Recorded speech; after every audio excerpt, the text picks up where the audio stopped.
Hello, audioholics. This is Logan, and welcome back to Rolling Drones. It's been a little while, and actually, before we begin, first of all, here's Tyler, Hello.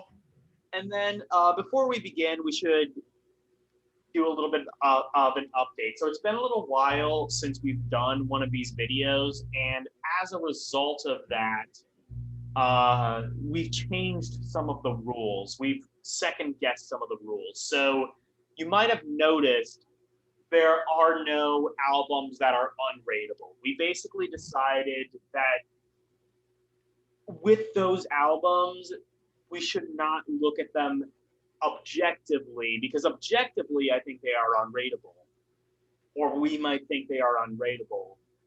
But personally, in terms of opinion, we might prefer albums over one another. So he put the three albums that we had in the question marks. Well, two that he had. Sun O he put in a B, and Torture Gardens by Naked City he put it in F. And then for me, I had Pig Destroyer, and Pig Destroyer I made an E, making it the first E in this series. And then for Sun O, I gave it a low C. And Torture Gardens by Naked City, I gave that one a high B because I actually genuinely do kind of listen to that album just because it's kind of amusing as a shit post. Uh, so without further ado, and we did rearrange some of the rankings a little bit, but mainly it goes down to he put body count down a little bit lower. So with that, all of that out of the way, let's get into the main topic of this video, Lamb of God's album, As the Palaces Burn. Tyler, you go first.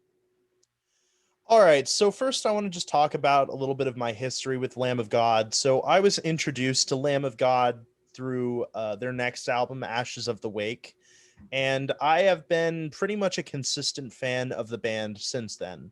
I saw them play Laid to Rest and I think Omerta live, and that convinced me to go and listen to the full album. And I love that style. I love that like groove metal riff driven style that Lamb of God has. I've never really loved Randy Blythe's vocals, even speaking as somebody who likes harsh vocals now. Back then I didn't. But even speaking as someone who does now, I still think Randy Blythe is not really my vocalist. I think a lot of the times he sounds like a dying pig, which may sound harsh. Sometimes he does sound good, and especially in Ashes of the Wake, I think he sounds great. However, I think pretty much Ashes of the Wake is their first truly great album. It's at least the first album that they made that I personally like. I'm not a huge fan of any of their other albums before it. That includes this one. I think you can definitely, in this album specifically, you can hear a precursor of the sound that later Lamb of God albums will definitely use, like Ashes of the Wake. But I think this album is kind of a great deal heavier. I think it goes a little bit more in the direction of death metal than the later albums do. Not to say the later albums aren't death metal, but it's just they're more unique. They're more groove metal. And this album's more just kind of generic. As a result, I wouldn't really say it's as good. I would definitely put Ashes of the Wake here instead of As the Palaces Burn. I'm not really sure it's even good enough to warrant its inclusion on this list. That said, the drumming, as always, is amazing. It's a Lamb of God record, so of course Mark Morton is shredding away, and it's no different in this album. The essential tracks for me are 11th Hour, In Defense of Our Good Name, which is a fantastic song, and of course the one every fan of Lamb of God loves, Vigil. The weakest track for me is the title track because I think that song is just and like I said is a huge flaw to the whole album. It's just very generic. It's not as unique as Lamb of God should sound. So for those reasons, I put Lamb of God in the B category, below Sun O. Right. So, I'm not as big of a fan Oh, of Lamb also, of God. Logan, just correction real quick. I only just noticed it. Sun O should be above White Zombie. Oh, sorry. All right. I only just noticed it. Okay, go on. All right. So, Lamb of God, I'm not as big of a fan of this band as he is. I basically, not to say they don't have, value. Obviously, they do. I just haven't listened to them as much. The only Lamb of God besides this album that I have listened to was their most recent album.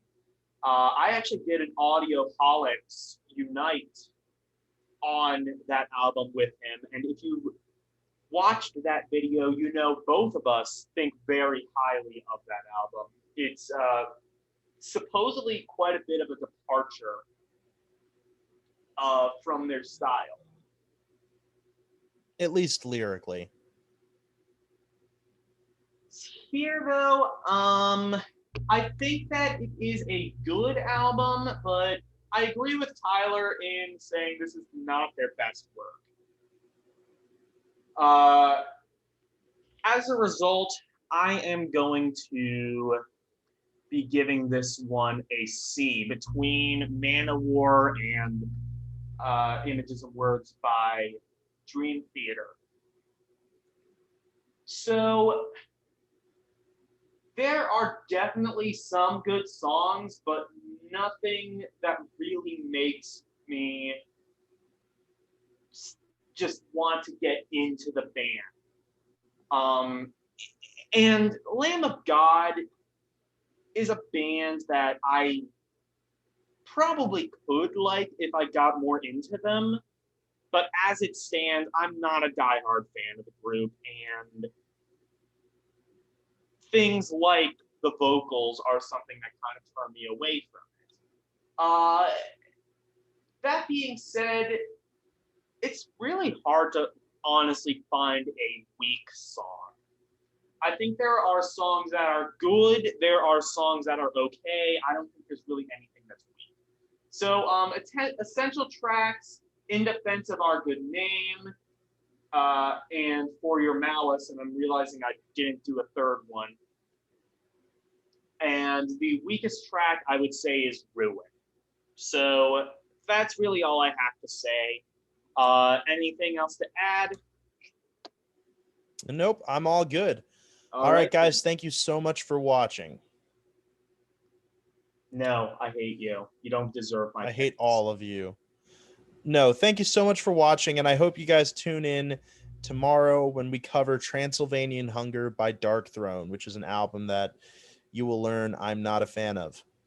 So, without further ado, we bid you adieu. Bye-bye.